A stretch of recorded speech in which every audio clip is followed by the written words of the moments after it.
بر روی بوم زندگی هر چیز میخواهی بکش، زیبا و زشتش پای توست. تقدیر را باور نکن. تصویر اگر زیبا نبود نقاش خوبی نیستی، از نو دوباره رسم کن. تصویر را باور نکن.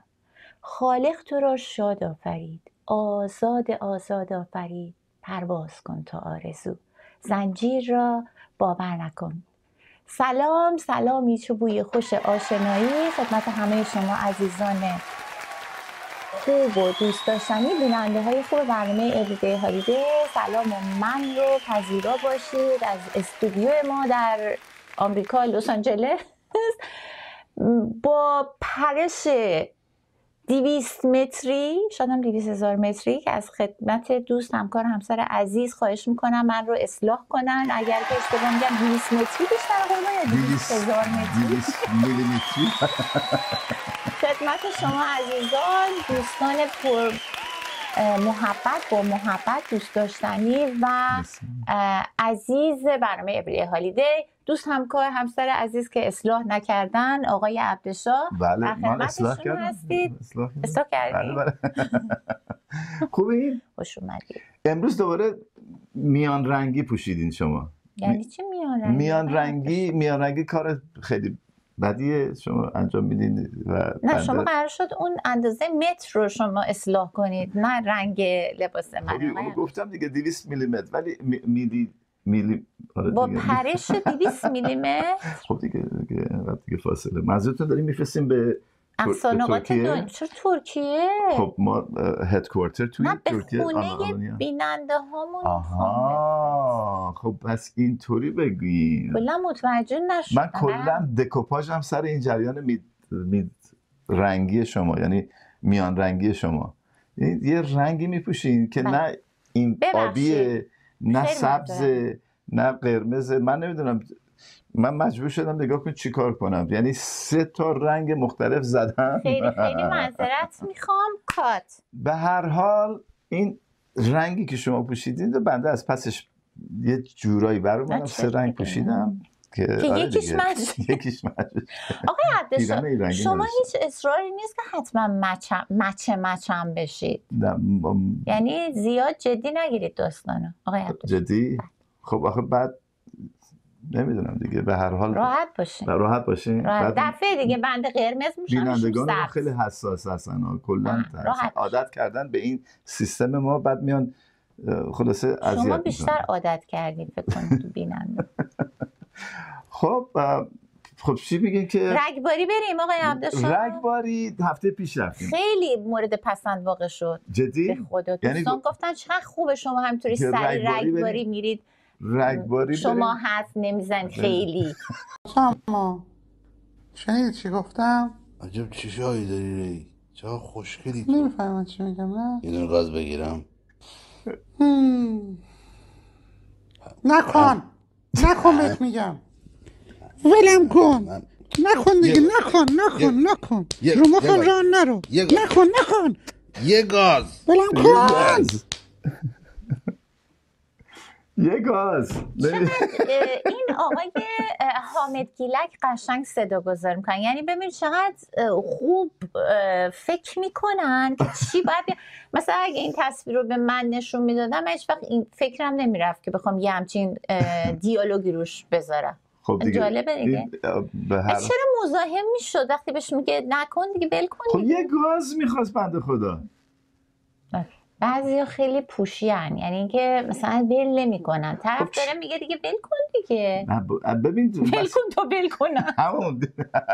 ولی مسئله اینه که بعضی مواقع دیگه نباید بگی چرا. اگه بخوای دنبال چرا باشی بگی چرا این چرا، با طرف بنده خدا میگه یه گاز، خب بگو اوکی، حالا یه چنگ، یه گاز. یاد بچگیام افتادم ول کن تا ول کنم. موی هم میکشیدیم، بعد چی میشد ول میکردیم؟ بالاخره یکی ول میکرد. نه تو کیس ما کسی ول نمیکرد، چون اعتماد به طرف مقابل نداشتیم که ول کن. ما یه بزرگتر میومد جدامون میکرد. شما ول میکردی؟ ما ول میکردیم. خب بعد اون طرف هم ول میکرد؟ یادم نمیاد، ولی به اندازه شماها نبود. شماها خیلی دیگه بسیاری به ذات ما میگرفتیم ول کن تا ول کن ول کن تا ول کن، هم بیشتر میکشه. آخر یه بنده خدا بعد میومد میگفتش که آقا ول کنید. ولی یادش بخیر ما ول میکرد. اخیراً من شروع کردم هی برمیگردم به خاطرات بچگی، از عواقب چیزه اینا. همون که چرا اینطوری شد، چرا نشد، کاشکی بودیم، کاشکی نمیرفتیم، کاشکی همش ما این چیزا رو میگیم. باورتون نمیشه اخیراً همش توی خونه داریم میگیم ای کاشکی اینطوری نمیشد، ای کاشکی فلان میشد. و این واقعا کار اشتباهیه. درسته آدم نباید انقدر دیگه تو بحر همه چیز بره. یه چیزایی بوده اتفاق افتاده، الان ما اینجا هستیم، دوستانم اونجا هستن، در لحظه زندگی کنید. انشالله که آینده رو بهتر ببینیم. بله آمین. دنبال چرا هم نباشیم. والا به خدا. چرا کله سر داریم کله مریم نداریم؟ چرا میگم بریم عروسی نمیگم بریم دامادی؟ چرا علی دایی داریم علی عمو نداریم؟ چرا سیب زمینی داریم ولی سیب هوایی یا سیب دریایی نداریم؟ چرا صبحانه داریم ولی ناهارانه و شامانه نداریم؟ چرا کشور پرتقال داریم کشور نارنگی نداریم؟ چرا بانک صادرات داریم بانک واردات نداریم؟ چرا خرچنگ داریم گاوچنگ نداریم؟ چرا فرانسه داریم فرانچار نداریم؟ چرا سیگار داریم بیسگار نداریم؟ چرا ماهیتابه داریم مرغ تابه نداریم؟ چرا زنجان داریم مرجان نداریم؟ این دیگه از ما گذشته. ما کردیم ما مشکل داریم. چرا و به چه علت؟ چرا و به چه علت؟ خیلی دیگه این برنامه ببین داره مسلسلی نمیره، بعد یه انرژی میخواد. ببین الان اون آقا که داشت ایراد میگرفت، قبلیش هم که به اون شکل بود، نمیدونم میخواست گاز بگیره، دعواشون شد. با دعوا شروع کردیم، با چرا و چطور چرا ادامه میدیم. انرژی میخواد. انرژی آقا، انرژی نمیشه. آها حالا برو بریم.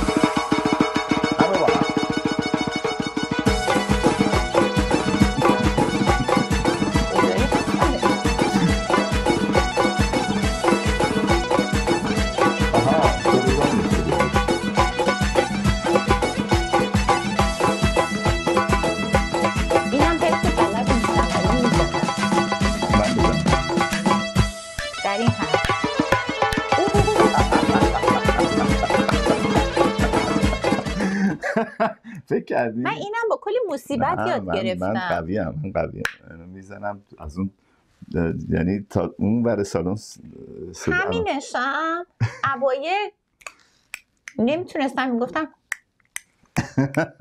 میگه وای با حال این. خدمتتون عرض کنم که حالا عرض کنید صحبت از اینه که حالا با انرژی بریم جلو اینا. خب برنامه ما همیشه همینطور هست و سعی میکنیم تا اونجایی که ممکنه.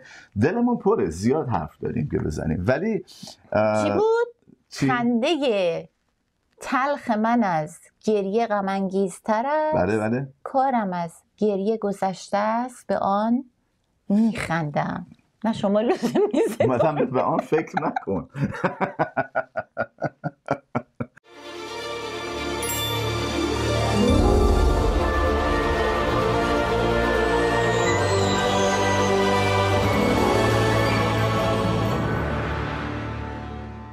ما اخبار ایران رو میبینیم دیگه و این برنامه خب سعی میکنیم که اخبارهایی که میذاریم به هر حال در رابطه با مسائل فرهنگی و اجتماعی اینا صحبتایی داشته باشیم. بله. اخیراً در کنار این که خب حالا مسائل اجتماعی که پیش اومده و اون تظاهرات و این چیزا که ما حرفمون رو زدیم و هم میدونن که هم جنابالی چطور فکر میکنی، بنده چطور میکنی، یه سری اتفاقات تو کشور ما میفته که دیگه ربطی به مسائل نمیدونم اجتماعی و اختلافات عقیدتی و نمیدونم اختلافات سیاسی و این چیزا نداره، ربط پیدا میکنه به شعور و فرهنگ مردم. و اینی که واقعا که چطور یک ایرانی میتونه ظلم بکنه به یک هموطن دیگه و بعد اسم خودشو بذاره هموطن. آخه چطور ممکنه؟ در رابطه با قزوین، اون اتفاقی در قزوین اتفاق افتاد هم صحبت میکنم که دیگه این ربطی به کسی نداره. 8 تا چند نفر بودن، 7 نفر 8 نفر 6 نفر نمیدونم، واقعا آدم آشغال که رحم به یک انسان، به یک هموطنشون، اصلا هموطن حالا بذاریم کنار، اصلا به یک انسان که چطوری شما اینطوری حمله کردن و این دستفروش رو به اون ستاد کتک زدن و اون بلایی که سرش آوردن و خب دیدین که ابعادش تا چه شکل بود، به چه حد رسید. من معمولا ما یک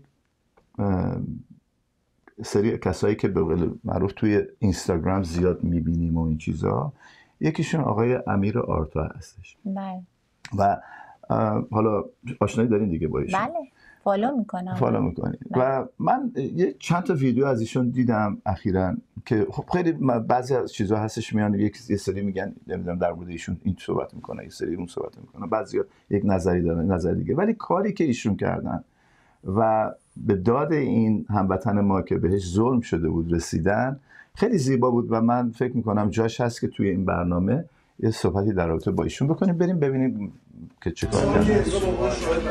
من نوکردم، من امضا بلد نیستم و این گوش میدم. ما رفیقامون تو عمری همه دعوایی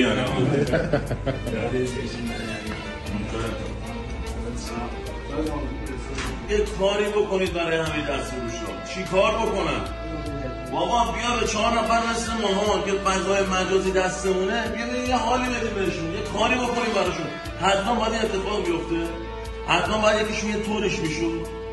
ما هر دهن زدیم الانم انجام دادیم. ما بقیش هم پای خودتون، قضاوتاش هم پای خودتون.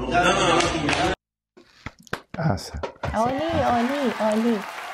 ببینین آقای عبدالشام، من فکر میکنم که هر کس در حد توان خودش اگر یه قدم برداره، شاید الان مثلا بعضی نگاه بکنن با مثلا طرز فکرشون ما که نمیتونیم، مثلا خودمون نمیتونیم از پس مثلا امور مالی خودمونو این داستانمون بر بیام، چجوری انتظار داریم به کسی کنم. ولی من فکر میکنم هر کس به اندازه توانش خب یه باری رو از دوش هموطنش یا انسان دیگه برداره یا بتونه و بخواد برداره، دنیا گلستان میشه. احسن.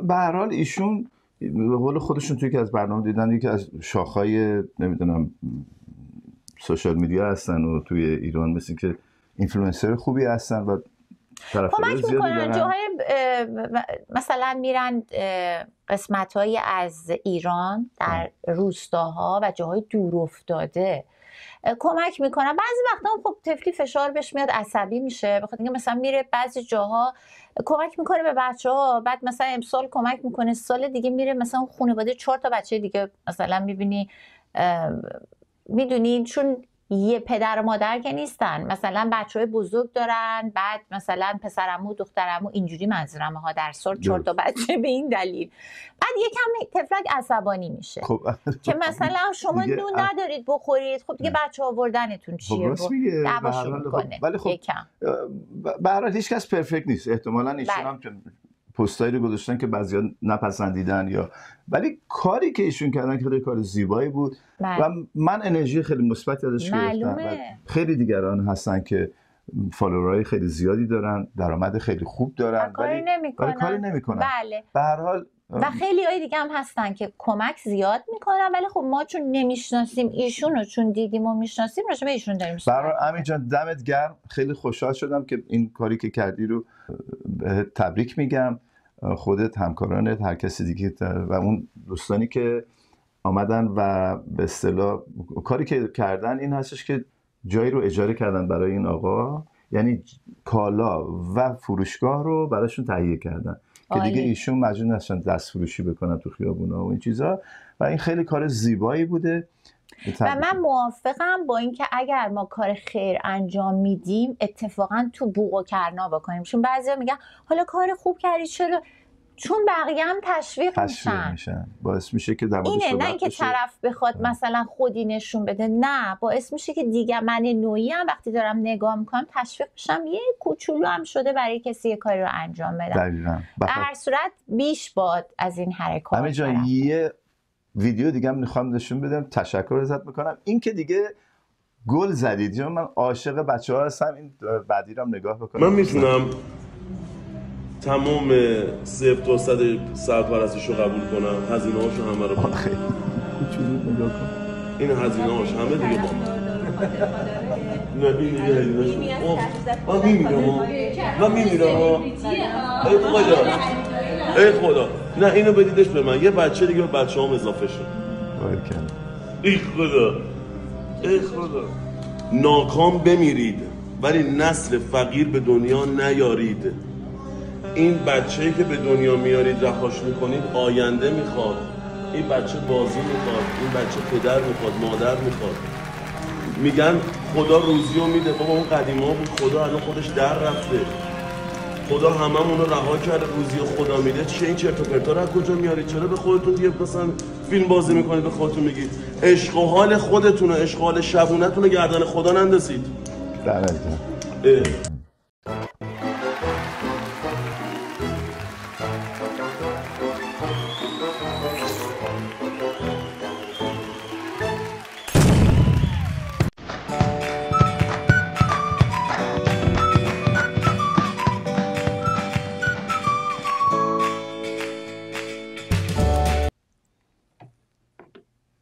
خیلی زیبا بود دیگه و در این حال فرهنگ سازی هم میشه. من کاملا با صحبتایشون موافقم، برام موفق باشه و امیدوارم که به یه زمان و یه جایگاه و یه جایی برسیم که کمتر این موارد رو شاهدش باشیم. البته که نمیشه بگی اصلا نباشه، امکان پذیر نیست، ولی کمتر باشه و این کمتر شدن با آگاهیه، با فرهنگ سازیه. حرف خیلی زیبایی زدم، من چیزی ندارم بهشون اضافه کنم. به هر حال به خاطر این دوتا کلیپ زیبایی که نشون دادیم از ایشون و به خاطر پیامی که پشتش هستش من فکر میکنم که باید الان یک هورایی بکشیم و یه رقص آنچنانی دوستان بینندگان دست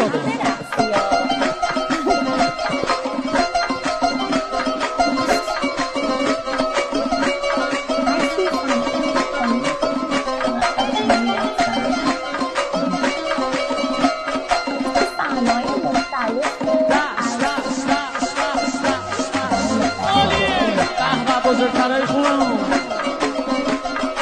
آی آمانانو پدر شاه دامان ماشاءالله آی چی نگه از زلفای من قابش یواش یواش نگونه پیدا بش چی نگه از زلفای من قابش یواش یواش نگونه پیدا بش رد بکشه رو صفحه پیشونی امروز عمرم اگه فردا بشه امروز عمرم اگه فردا بشه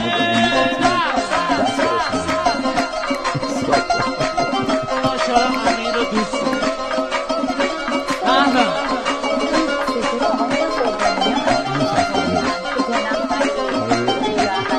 تو وقتی هستی همه وجود براش میلرزه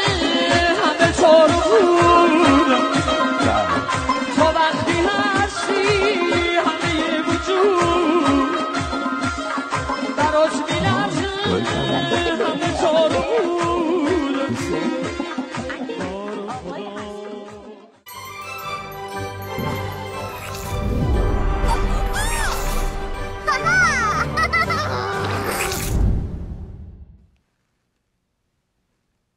یه حرکتی بود آقای خردادیان بانیش بودن، 2 نفره میرقصیدیم اینجوری میمدیم پایین میرفتیم بالا، بعد مواظب بودیم سرمون به هم نخوره، یعنی نوبتی بود بیا شما بیا من میرم عقب، حالا من میام شما راست میگی. آره در خب بعد اینجوری میکردیم.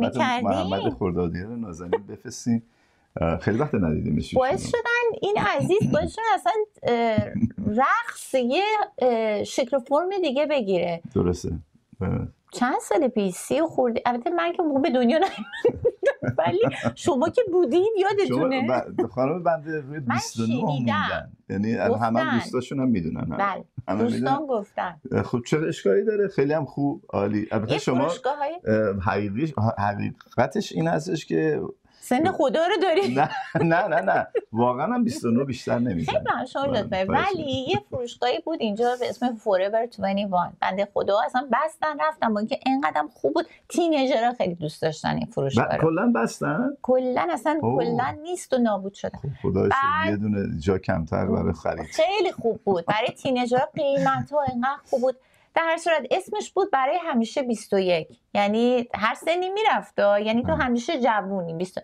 حالا منم فوراور 21 میمونم، دلم خوشه دیگه، چه اشکالی داره؟ ضرری که به کسی نمیرسه. دلشون خوشه، ضررم نداره، تو کارش نمیشه. این من عاشق این زمین بهشت میشود روزی که مردم بفهمند هیچ دینی بهتر از انسانیت نیست. عالی. بله. من کاملا هم عقیدم. به هر حال به خیلی از مواقع شده که پیامی که پشت یک چیزی هستش رو در یک لحظه‌ای که شما مثلا فکرش نمی‌کنی و اون پیام برای همیشه میمونه. این ویدیویی که شما دیدی واقعا نشون میده که اون دلرحمی که در یک انسان هستش و اینکه براش در اون لحظه هیچ چیزی مهم نبود. این چمپیون تنیس که میتونه بازیشو از ریتم بیفته ولی در اون لحظه براش هیچ مهم نبود و اینکه این بچه رو بره ببینه که همه چیز اوکیه. منم بودم همین کارو می‌کردم. بله 100%. شما چی؟ شما که خیلی دلرحمی، اون که میدونم. خب دیگه دلرحمی بریم ببینیم برنامه دوستان چی دارن. زبونمون مو در آوردن. بس گفتیم عینک دارین شماره‌تون بیشتر نشه. چند تا کار رعایت بکنید. یکی اینکه تو اتاق تاریک با موبایل کار نکنید. یکی اینکه عینک آفتابی استفاده بکنید. یکی اینکه چشماتون رو نمالید. ببین وقتی که چشم رو میمالید خودش یه تغییرات رو سطح قرنیه میده و اینکه این باعث میشه شما کروچر یا انحنای سطح قرنیه‌تون تغییر بکنه. موبایل، کامپیوتر، لپتاپ، تلویزیون، تمام چیزایی که مانیتور دارن هم هر 20 دقیقه که دارین نگاه میکنین 1 دقیقه دور رو نگاه کنین، ممتد نشینید نگاه. خب اون قسمتش زبون ایشون مو در آورد، زبون من هم خیلی جنگل مو در آورد که هر چی به این دوستان نازنین ایشون و بچه‌های ایشون میگم که ایشون و بچه‌هاتون توی اتاق تاریک مثلا شب که میشه یکی تلفن، اصلا اون نور رو میبینی، هر چی هم بهشون میگی گوش نمیدن. نرود میخ آهنین در سنگ. عادت داریم. بقیه حرفایی هم که این آقای چشم پزشک زدن همه درست. واقعا درسته. اینکه زیادی زل زدن به صفحه مانیتور شدیدن بعضی وقتا، ولی حالا من خودم به عنوان تخصص خانم بندر اپتومتریست دارم بهتون میگم اینقدر بعضی وقتا خوبه کار کردن ولی اینقدر در عین حال ضرر داره. هر کار خوبی دلیل نداره که ضرر نداشته باشه و من اصلا رکامه نمیکنم. و شما مخصوصا دوستانی که مثلا سر کار همش با کامپیوتر کار میکنن، اینو همیشه حتی سر کارم بهشون میگن که هر از گاهی باید شما حداقل به اندازه 1 دقیقه به دور نگاه کنید و اینکه پلک بزنید، چون وقتی ما به صفحه مانیتور خیره میشیم سخت دیگه آدم میره توی این کار، این تلفونه نمیتونه بیاره بیرون ازش. حالا تو دیگه من هر مانیتوری رو گفتم، تلفن، لپتاپ، آیپد، همش، کامپیوتر، همه چیز شما نباید مدام زل بزنید چون باعث میشه پلک نزنید، بعدا خشکی چشم پیدا میکنید. بعد مستقیم رو نگاه بکنید، جای دور رو نگاه بکنید. همه حرفایی که این آقا زدن درسته دیگه. الان تکرار مکررات نمی‌کنیم. خب چشم، حتما از امروز من دیگه ببینیم ما تعریف کنیم آقای عبدش.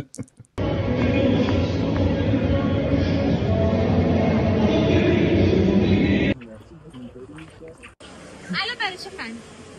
الان واسه چی خندی؟ من اونجا چی بهت گفتم؟ چی بهت گفتم دیگه؟ گفتم پوشک هایلی عوض کن. برای چی خندی؟ حالا برای چی واقعا میخندی؟ اصلا نشه. آقای عبدشا بود. جون خودم آقای عبدشا بود. راست میگی، چند بار من اتفاق افتاده. مثلا یه چیزی بهش میگی میخنده یا مثلا زل میزنه به افق، بعد آدم میگه چرا ریاکشن نگو نشنیده اینطوری میکنه. خب دیگه چرا آیا؟ والا چی بگم. خب اگر ببینید این از اون چیزاست که هر کاری بکنی به اصطلاحی داره نمیشه گفت. چرا دیگه سیخ دو سر طلا. خب اگر خوب خوندی. خب آخه اگر عکس العمل نشون ندیم که حواست به کجاست، به چی داری نگاه میکنی، کی کجا چی شده. من کی به شما میگم به شما کجا دارید نگاه نه میکنی. شما که پرفکت، اصلا من شما به هر جا دلت خواست نگاه کن، فقط بعضی وقتا پلک بزن.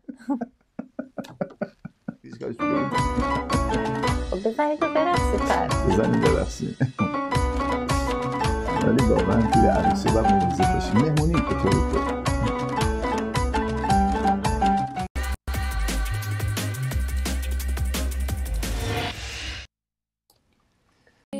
حریر بی تحمل، ای شکستنی تر از گل، ای خود قصه رفتن تو باید بسازی با من.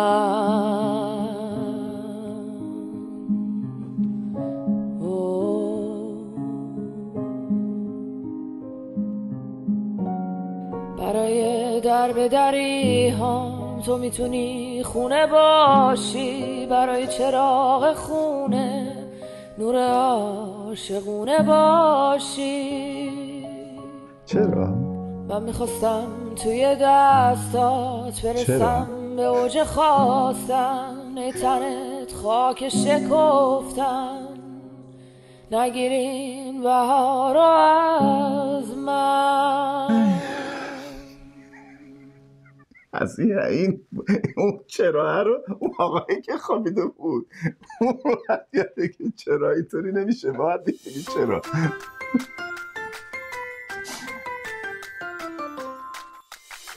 کسی با من کاری نداره؟ نه کاری نداری. این یه تماس خیلی مهم برای منه ها. با من کاری نداری؟ محض احتیاط، پتو اگه سردت شد، پنکه اگه گرمت شد، آب اگه تشنت شد، کتاب، آیپد، خوراکی، دستمال و کنترل. اینم عکس باباتون که بدونین، به اونم میتونین زنگ بزنین اگه چیزی خواستین. هم زنگ میزنم. زنگ خورد. زنگ خورد. الو.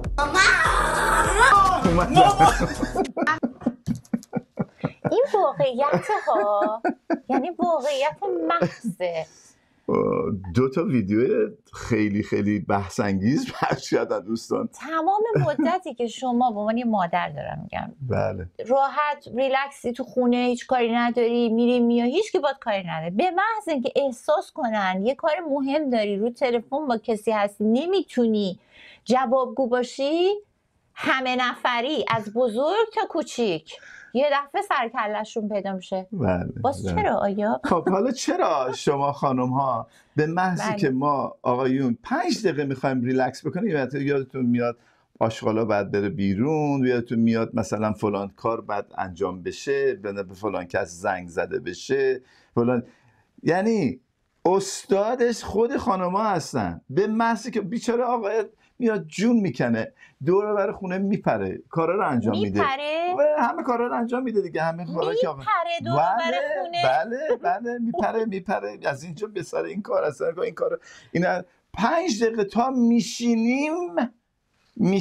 یک مرتبه خانم‌ها یادشون میاد که همش که پای تلفنی چی کار میکنه؟ بابا جان 43 ساعت و 45 دقیقه پای تلفن بودی شما، 5 دقیقه ما نشستیم داریم صحبت میکنیم.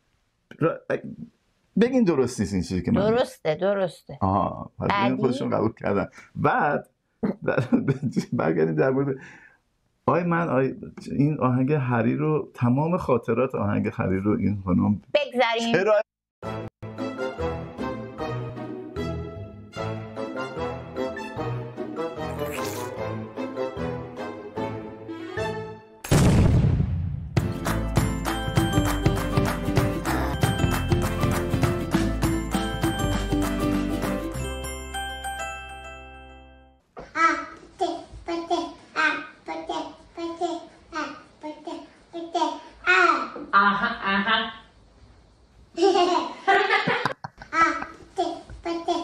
When you can say mama but you're ready for a party. خیلی باحاله. به به.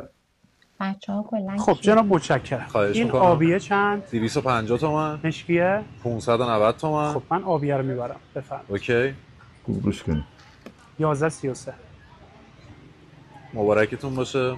مرسی. 250 تومن کشیدین. خب. اینم یه 250 تومنه بله. دیگه. 90 تومن 90 دیگه بکشین من این مشکیه رو میبرم. خب جناب متشکرم. من اصلا این چیزا رو باورتون میشه اگه مثلا رو اکسپلورم بیاد یا مثلا یکیس بهم نشون بده یا پخشش بکنن من اصلا گوش نمیدم چون نمیخوام مغزم رو درگیر کنم. یه بار دیگه بشه. خب جناب متشکرم. خواهش این میکنم. آبیه چند؟ 250 تومن. مشکیه؟ 590 تومن. خب من آبیه رو میبرم. بفرمایید. اوکی. 1133. مبارکتون باشه. مرسی. 250 تومن کشیدین. خب. اینم یه 250 تومنه بله. دیگه. 90 تومن دیگه بکشین من این مشکیه رو میبرم. خب جناب متشکرم. بازم نگرفتی؟ میورم چه؟ اینا ساخته شده برای همین که یه رو به هنگ بکنی ولی حالا بیذاریم خود دوستان 100% متوجه میشن ولی خب بله دوستان متوجه میشن. نه من گوش نمیدم. این خیلی قشنگ. کفشت بر اساس ماه تولدت مال من الماس بود. آخه فروردین شما شیشه ای خرداد سکه تیر یاقوت کفش خوشگله بده مرداد یاقوت سرخ اینا همه زیبا شهریور مرداد مهر چرا آبان طلا خوش من آبانی بودم آذر مرواری بعد کفش کتون کسی نمیپوشه تو این دنیا نه دی گل همون دی خوب نیست بهمن یعنی جواهرات سنگ رنگی آمتیست این سنگ بنفشه خیلی خوشگله که چی شد؟ اینا رو خانم بقیه چیزای درسای بد نباید از طریق این تلویزیون درس بد از طریق این تلویزیون نباید به کسی داده بشه آیدیا میگیرن خانوما کفش کتون هم مردم میپوشن نه شما یکم وسیع‌تر به داستان نگاه کن اصلا ربطی به کفش نداشت قشنگش قراره بود کفش سنگ ماه تولد داشت میگفت سنگ ماه تولد من میدونم سنگ ماه تولد فروردین الماسه دایمنت بعد میدونم سنگای دیگه وجود نداره مثلا سنگ نه اینا اومدن بر اساس رنگ چرا برای اردیبهشت تو گفتن آجر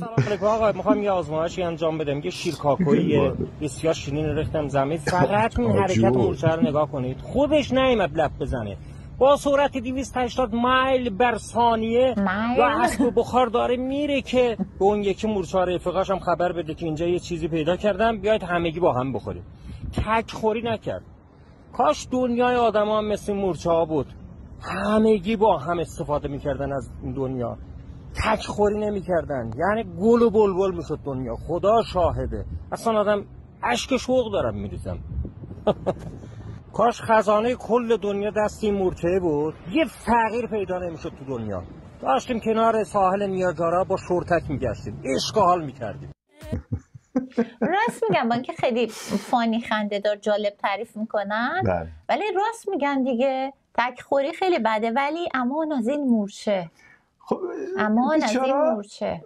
زحمت کشن که اومدم بگم تو فرق سرشون بخوره بعد دیدم نه کار خوبو باید گفت آقا این مورچه یه زمانی به من میگفتن حیوونه مورد علاقت چیه من یه زمان از همه حیوونا میترسیدم مشکل داشتم زربین ببینی الان همه حیوونا رو دوست دارم نه بخاطر خیلی بدی دارم نه عزیزم بخاطر لوکش نمیگم بخاطر قیافش نمیگم چرا چیکار میکنن چرا میرن از یه جایی باش از بغل دیوارم میرن حالا بعضی موقع میان روی بدن آدم من رو بدنم کار ندارم اصلا من همین فکر رو میکردم بله. که میخندیدم. مثلا دوستان بود اولا مورچه حشره است، بعدم میگه حالا بین این همه حیوان چرا مورچه؟ گفتم مورچه بی آزاره، مورچه اتحاد دارن با هم. آقا کافیه یه دونه مثلا روزنه کوچیک پیدا بکنم بتونم بیان تو خونت، دودمان تو به باد میدن.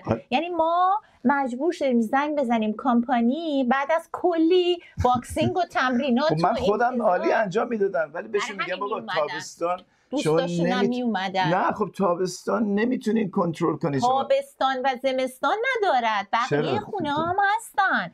آقا کلی تو رینگ رفتیم، بعد آخر تماس گرفتیم $200 دست ما گذاشت با یه دونه کامپانی که این کامپانی پروفشنال اومد سمپاشی کرد بیرون و درون خونه رو. آقا اینا هنوزم میار به این حالت. من هر روز باید از مال بکشم این کناره های پنجره رو پاک کنم، بخاطر اینکه از این درزاب و اینا. یعنی در این حال که واقعا اتحاد دارن که قابل ستایشه، به موچه‌های محترم برنخوریم، ولی شدیداً موذی‌ان اینا. بله.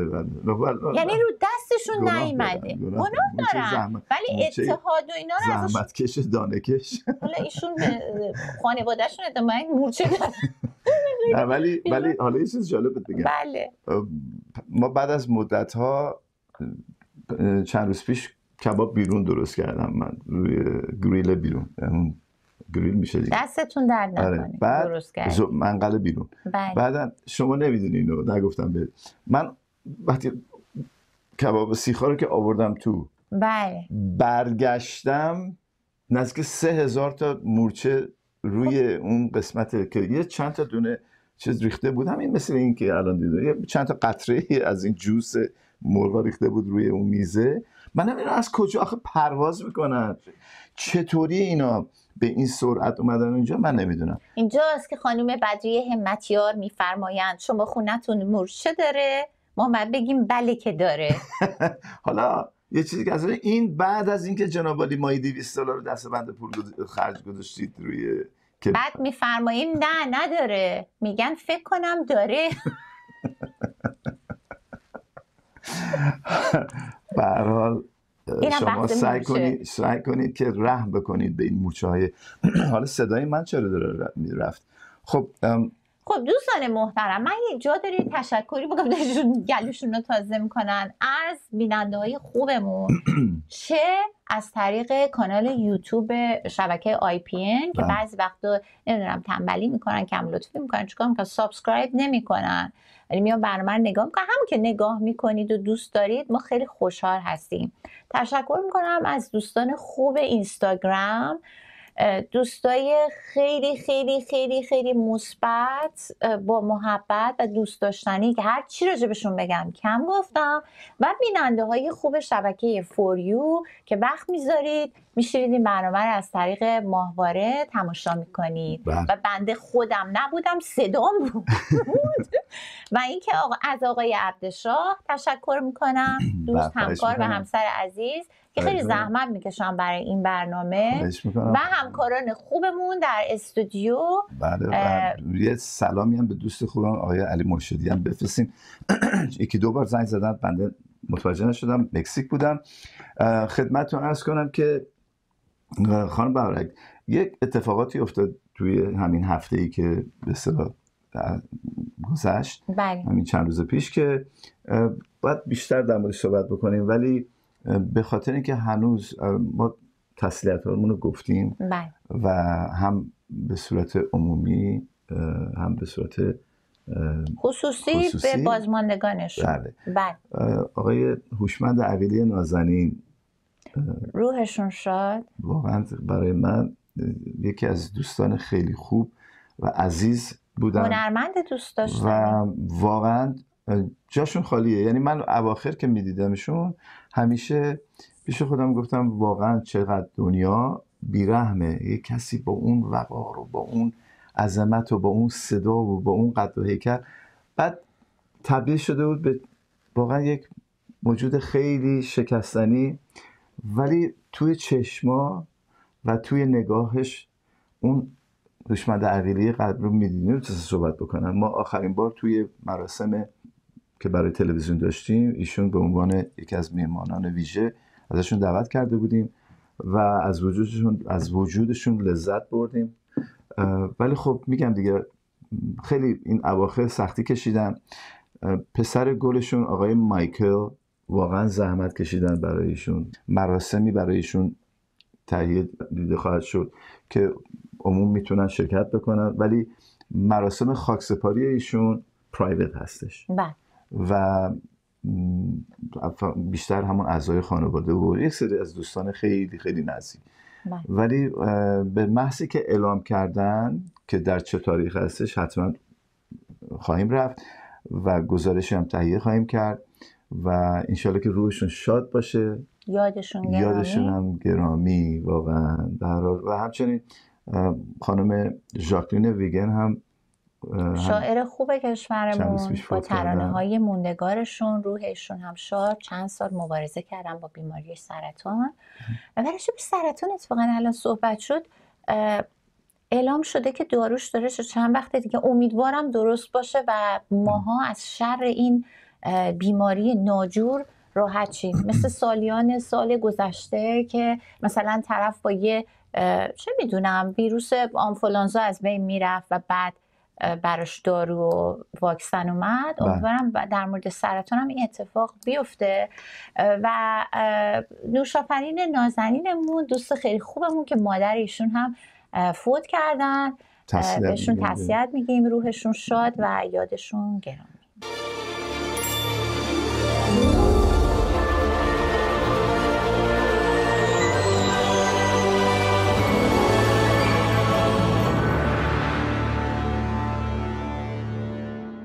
خاطراتی که از این دوستان میمونه شیرین‌تر میکنه زندگی رو، ولی به هر حال هم که از دست میرن خب به هر حال برای همه باعث نگرانی و ناراحتی. ولی این یه راهیه که من همیشه به آقای عبدالشاه میگم، این یه راهی هستش که همه ما میریم. یعنی اگر مثلا یه کسی میرفت اون یکی نمیرفت، آدم میگفت او مثلا تفلکی. یه راهیه که هممون میریم، پس بهتره یه مسیریه که از اول تولد و بعدم مرگ، از مسیر لذت ببریم و امیدوارم که مثل همه برنامه‌ها که میگم درش هممون پیرشیم و از زیبایی‌های دنیا لذت ببریم و به سنی برسیم که دیگه حالا اینجا چون خیلی غمگین شد اسرائیل به زور کشون ببره دیگه.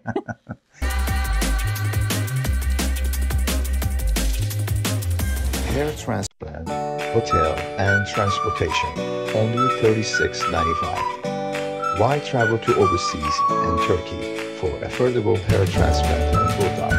IPN Medical Services presents Hermex Clinics in Tijuana, Mexico and Irvine, California. For more information, please click on the WhatsApp link in this video. Hair transplant, hotel and transportation, only $36.95. خب برگشتیم خانم بارک.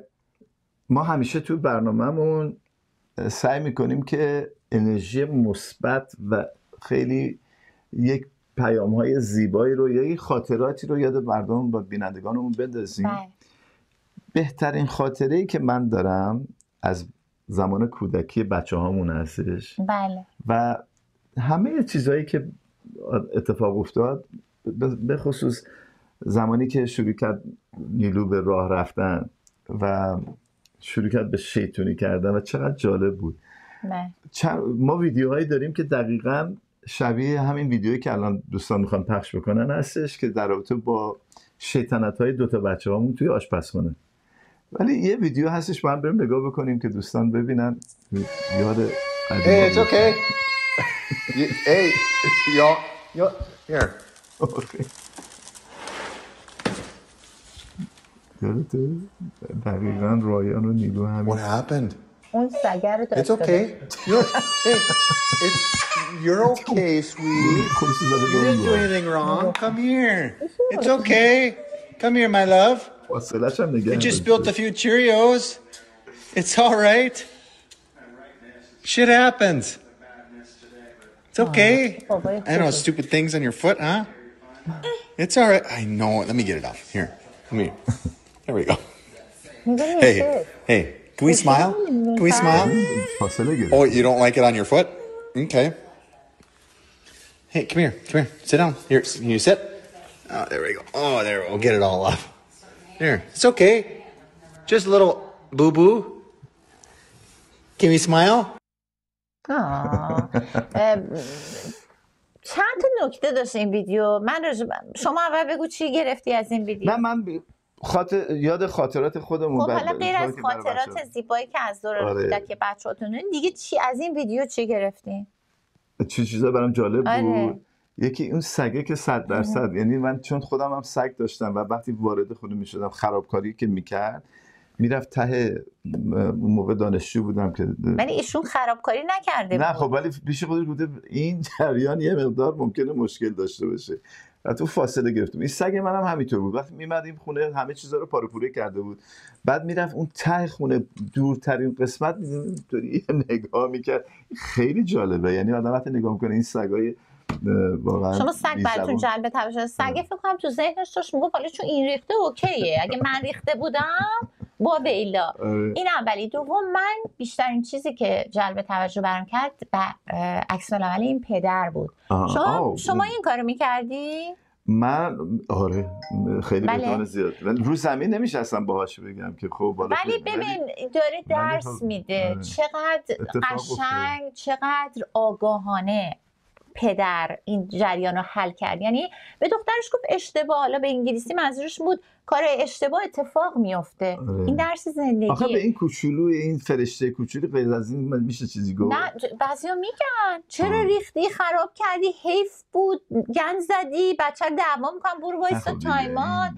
بله آقای عبدالشاه. اصلا بعدم آقای عبدالشاه بزرگ و کوچیک نداره. وقتی یه بچه اشتباه کرد وظیفه پدر مادر اینه که اون لحظه مثلا بچه زمین میخوره میرم به بچه مگه من بهت نگفتم، حالا اون بیچاره نمیدونه باید با درد خودش دیل بکنه. یا اونو من بعضی مواقع اونطوری هستم. یا اینکه مثلا خب به خاطری که مثلا به بچه میگی نکن این کارو نکن، دوباره میره همون کارو میکنه. ولی اون زمانش نیست. بعضی موقع آره من اون زمانش من مقصر.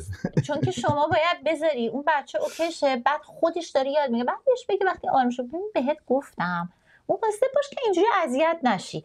الان تو این کیس اینم خیلی هستن به سن نگاه نمی‌کنن. من واقعا تقدیر باید بکنیم از این آقا اینقدر قشنگ و اون سگ نازنینی که به اون شیکی نشست اونجا و اینکه خیلی درس داشت. وقت برنامه‌مون کمه. شما درس‌های بعدیشو بگیرید برای من مسیج کنید. مسیج بکنید به ایشون که ایشونا به بنده بفرستن. یه یادی بکنم تو قد کوتاه از نظر شوهرم قابل قبوله. آقا عبدالشاه خیلی علاقه دارم. تو قد کوتاه از نظر شوهرم قابل قبوله. من ده evlenir, ata beni de evlenir. Dostlarım evleniptir, ata beni de evlenir. Dostlarım evleniptir, ata beni de evlenir. Vah vah yaşasın Türk milleti, yaşasın Azerbaycan. اول یه کوچولو رو رفتیم.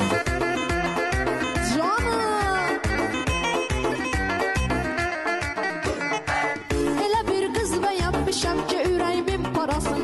Mənə xoş həyat bəxş edir, odur gözümün qarası. Bizi tez qovuşurum, vaxt gedir elçiyə gedər. Baxaq nişan üzüdür, sonmadalı icabı yerək. Məni də evləndir, məni də evləndir. Ata məni də evləndir, dostlarım evlənibdir. Ata məni də evləndir. خداحافظ دوستان تا برنامه آینده. چی میگی تو؟ مومی قربونت بره. خب ازل خوشگل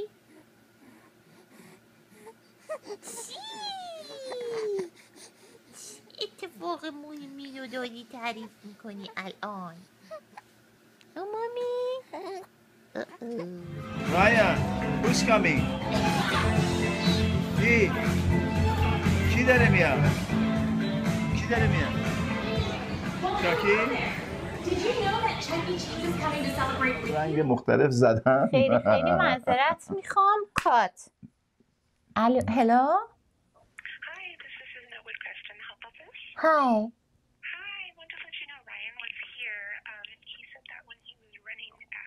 Yeah. Yeah. I'll check on it for you. I will definitely check on that. Okay. Okay. Thank you very much. Thank you. Bye bye. I had to it was school. پاش پیچ خورده داشته میدویده، پاش پیچ خورده، بعد آیس پک بهش دادن برگشته تو کلاس. خب چی داشتی میگفتی مثلا؟ دیگه دازم مده دیگه، برو روی سابجکت بعد.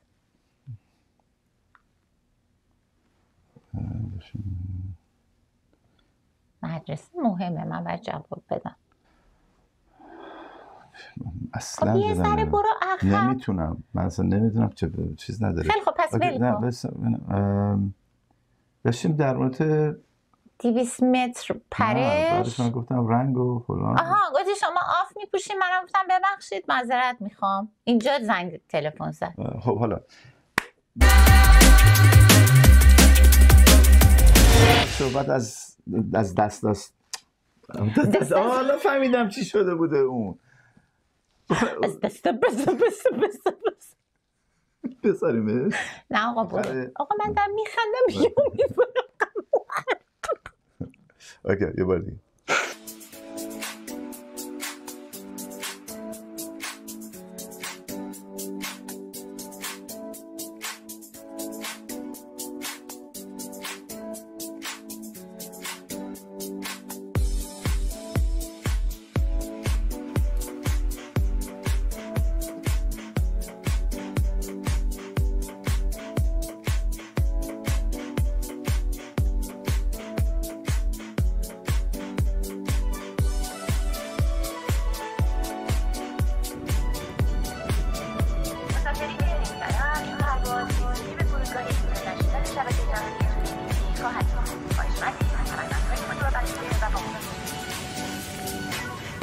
Ladies and gentlemen, this is your captain. Please be seated. We are